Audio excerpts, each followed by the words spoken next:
హైకోర్టులో మాజీ ఎమ్మెల్యే రేఖా కాంతారావుకు ఊరట లభించింది. పంజాగుట్ట పోలీసులు నమోదు చేసినటువంటి లైంగిక వేధింపుల కేసును హైకోర్టు కొట్టివేసింది. తనపై తప్పుడు కేసు నమోదు చేశారన్న రేఖా కాంతారావు బాధలతో ఏకీభవించింది. పోలీసులు నమోదు చేసినటువంటి ఎఫ్ఐఆర్ను హైకోర్టు క్వాష్ చేసింది.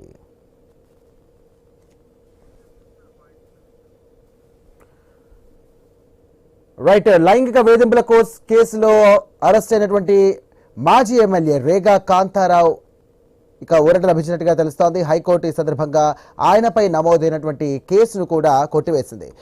ఎఫ్ఐఆర్లో తనపై నిరాధారణమైనటువంటి ఆరోపణలు చేశారంటూ కూడా రేఖా కాంతారావు హైకోర్టుకు వెళ్లారు.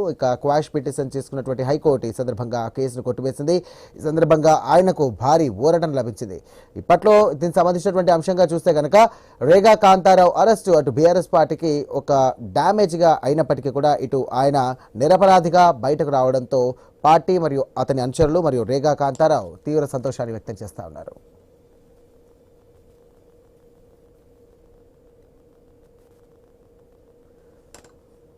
హైకోర్టులో మాజీ ఎమ్మెల్యే రేఖా కాంతారావుకు ఊరట లభించింది. పంజాగుట్ట పోలీసులు నమోదు చేసినటువంటి లైంగిక వేధింపుల కేసును హైకోర్టు కొట్టేసింది.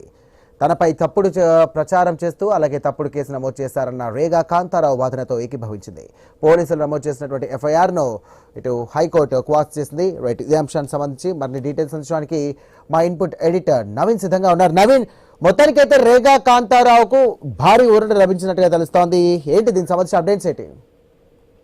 సాయి, మనం చూడొచ్చు, హైదరాబాద్ పంజాగుట్ట పోలీస్ స్టేషన్ లో రేఖా కాంతారావుపై లైంగిక వేధింపుల కేసు ఒకటి నమోదు చేశారు పోలీసులు. ఈ నేపథ్యంలోనే అతని మీద ఎఫ్ఐఆర్ కూడా నమోదైన సిచ్యువేషన్ కనపడుతుంది. రేఖా కాంతారావు బీఆర్ఎస్ మాజీ ఎమ్మెల్యే, ప్రస్తుతానికి భద్రాద్రి కొత్తగూడెం జిల్లా పెనపాక నియోజకవర్గాల ఎమ్మెల్యేగా గెలిచిన ప్రస్తుతానికి ఆయన ఓడిపోయాడు. మాజీ ఎమ్మెల్యేగా కొనసాగుతున్నాడు. ఆయనపై అనేక ఆరోపణల కింద ఒక మహిళని వేధిస్తున్నాడు, మహిళ పట్ల అసభ్యంగా మహిళను మోసం చేశారని చెప్పేసి కూడా కేసు నమోదు చేశారు. ఈ కేసు నమోదు చేసిన నేపథ్యంలో అప్పటి నుంచి కూడా రేఖా కాంతారావు పరలో ఉన్నాడని చెప్పేసి అనేక వార్తలు కూడా వచ్చినాయి. సోషల్ మీడియాలో కూడా చక్కర్లు కొట్టిన పరిస్థితి కాబట్టి, కానీ ఇప్పుడు దీనికి సంబంధించిన ఏదైతే లైంగిక వేధింపుల కేసు ఉందో దాన్ని హైకోర్టు అయితే కొట్టేసినట్టు పరిస్థితి కాబట్టి కేవలం ఆరోపణల కింద కేసు నమోదు చేశారని, ఆ కేసును కొట్టేశారని చెప్పేసి కూడా రేఖా కాంతారావు స్వయంగా ఒక ప్రెస్ నోట్ కూడా రిలీజ్ చేసి ప్రస్తుతానికి అయితే ఆయనకు ఊరట కలిగినట్టు పరిస్థితి కాబట్టి అతని మీద ఎలాంటి కూడా కేసులు లేవని చెప్పేసి కూడా చెప్తున్నారు.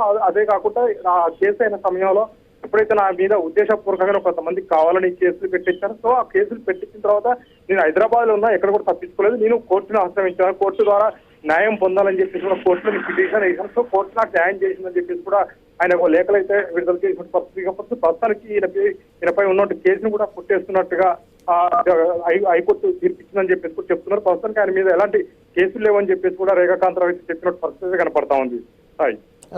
Thank you Naveen.